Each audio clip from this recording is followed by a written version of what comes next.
Salut, c'est Corentin de chez Willby. Aujourd'hui, je vous embarque avec moi. On va retrouver Sophie Delage de chez Veolia, avec qui nous collaborons dans la valorisation de leur métier. Petit aperçu. Je travaille chez Veolia sur une unité de valorisation énergétique de déchets non recyclables. Je suis technicien de maintenance. Moi, je trouve personnellement que c'est un boulot qui est hyper intéressant puisqu'il nous amène à être très polyvalent.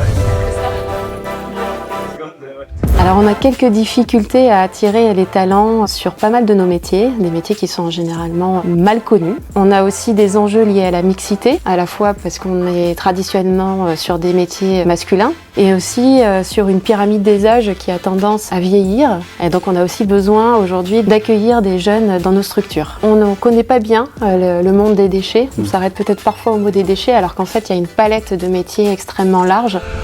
Ok, si je récapitule, aujourd'hui Veolia éprouve des difficultés de recrutement liées à la méconnaissance de leur métier et du monde des déchets de manière générale. Et ils ont aussi de gros enjeux de rajeunissement des effectifs et de mixité. Alors dans ces cas-là, comment on fait ? Il faut qu'on arrive à montrer les bénéfices aujourd'hui de notre métier et ce qui le rend passionnant.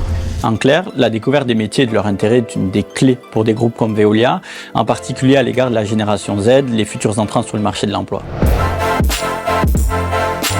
J'ai le sentiment que peut-être contrairement aux générations d'avant encore, ont besoin de plus de sens dans leur travail, ont besoin d'un vrai équilibre entre leur vie privée et leur vie professionnelle. Le sens qu'ils donnent à leur boulot, il passe aussi par la reconnaissance de leur manager. Ok pour le fond, maintenant parlons de la forme. Comment s'adresser à cette nouvelle génération lorsqu'on est un acteur institutionnel du marché de l'emploi ? On est clairement présent sur des réseaux sociaux professionnels, mais qui ne sont pas du tout les réseaux qu'utilisent les jeunes. Voilà, il faut que nous aussi on se réinvente pour aller sur ces modes de communication ou d'échange. C'est aussi pour ça qu'on s'était tourné vers Willby, c'était pour avoir justement les bons codes, utiliser le bon ton, le bon format qu'on n'avait peut-être pas avant ou qui était peut-être un petit peu dépassé. Au niveau du format, chez Willby, on préconise la vidéo, plutôt un format court comme des stories, et puis de l'authenticité et de la proximité. Les jeunes veulent voir des visages, des situations de la vraie vie.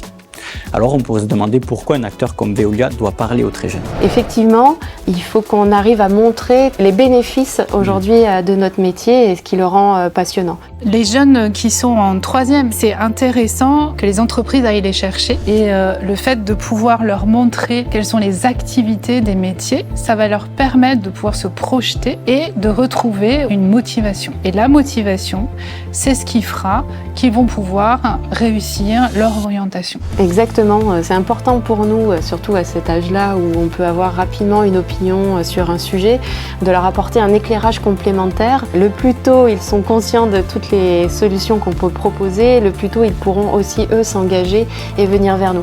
Et c'est la force de Willby. Parler à des jeunes en phase d'orientation dans un moment bien précis de leur vie, avec le bon format, les bons codes, ce qui va nous permettre de rendre captivants des sujets, des métiers qui de prime abord sont pas hyper attractifs. Et ça, sur plusieurs années. C'est top.